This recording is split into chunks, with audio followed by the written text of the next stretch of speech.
अंगाची लाही लाही करणारं ऊन जे आहे ते सध्या आग ओकत आहे।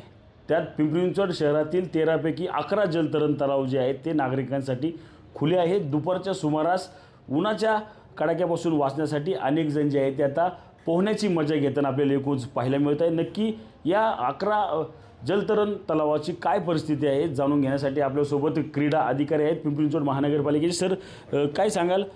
उपायुक्त आहेत, काय कशा प्रकारची परिस्थिती जी आहे आता 13 पैकी 11 जे आहेत ते सुरू आहेत, कशी त्याची परिस्थिती आहे सध्याला?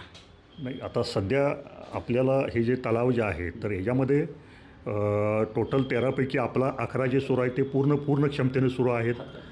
त्याच्यामध्ये आपण विशेषतः पाण्याची स्वच्छता, त्यानंतर त्या ठिकाणी लाईफगार्ड असणं, त्या ठिकाणी प्रॉपर त्या पाण्याची क्वालिटी मेंटेन करणं, त्या ठिकाणी इतर स्वच्छता ठेवणं आणि रेकॉर्ड मेंटेन करणं, ह्या 5 गोष्टीवर आपण भर दिलेला आहे। आणि सगळी तपासणी जी आहे ती सुपरवायझर आपले जे आहेत त्यांच्यामार्फत असते। आपले जे दर जे आहेत ते पूर्वीपासून जे दर आहेत नागरिकासाठी तेच ठेवलेले आहेत। त्याच्यामध्ये रोजचे जे 20 रुपये जो दर आहे त्याचप्रमाणे मासिक पासचा दर आहे, त्रैमासिक आणि वार्षिक पास हे जे दर आहेत ते आहे तसेच ठेवलेले आहेत। आणि यातून नागरिकांना पूर्ण वेळ हे क्षमतेनं चालू राहतील आणि या उन्हाळ्याच्या सुट्टीमध्ये किंवा या ज्या तलावाची जी सुविधा आहे ती पूर्ण क्षमतेनं सुरू राहील या दृष्टीनं महापालिकेचा प्रयत्न आहे आणि त्या पद्धतीनं आपलं कामकाज सुरू आहे। सर, आपण पाहिलं तर उन्हाळी शिबिरांच्या मोठ्या प्रमाणात जे आहे ते पेव फुटलेले आहे। पिंपरी चिंचवड महानगरपालिकेचे जलतरण जे आहे ते भाड्याने घेतले जातात, मात्र सामान्य नागरिकांकडून जे आहे ते मोठ्या प्रमाणात फी आकारली जाते। त्यावर नियंत्रण कसं महापालिका क्रीडा विभाग ठेवणार?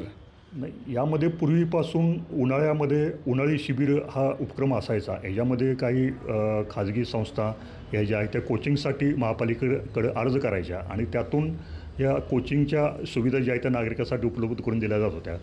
आतासुद्धा तशीच व्यवस्था आहे, फक्त याच्यामध्ये जे काही दर जे आहेत आणि जे कोचिंगचे जे काही दर आहेत त्याबद्दल ते बाजारभावाप्रमाणे किंवा इतर तलावामध्ये, खाजगी तलावामध्ये किंवा मार्केटमध्ये काय दर आहेत कोचिंगचे ते आम्ही थोडी खात्री करून त्याच्यावरती दर येणार नाहीत किंवा त्याच्यावरती जास्त नागरिकांना बुरदण पडणार नाही याची आम्ही पुरेपूर दक्षता घेऊ। नक्कीच आपण पाहिलं तर पिंपरी चिंचवड शहरात मोठ्या प्रमाणात जे आहे ते आता खाजगी उन्हाळी कॅम्पचे जे आहे ते मोठ्या प्रमाणात पेव फुटलेले आहे। त्यात अनेक नागरिकांना जे आहे ते लुबाडलं जात असल्याच्या अनेक तक्रारी जे आहे ते समोर आल्यानंतर पिंपरी चिंचवड महानगरपालिकेचे क्रीडा उपायुक्त जे आहे ते त्यांच्याकडून नियंत्रण ठेवण्याबाबत या ठिकाणी सांगण्यात आलेलं आपल्याला एकूणच पाहायला मिळत आहे। कॅमेरामॅन विशाल शिंदेसह मी रणजित जाधव, TV9 मराठी, पिंपरी चिंचवड।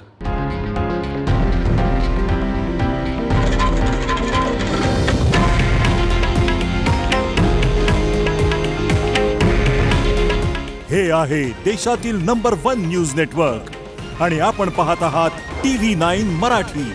काळजी तुमची, हित महाराष्ट्राचं।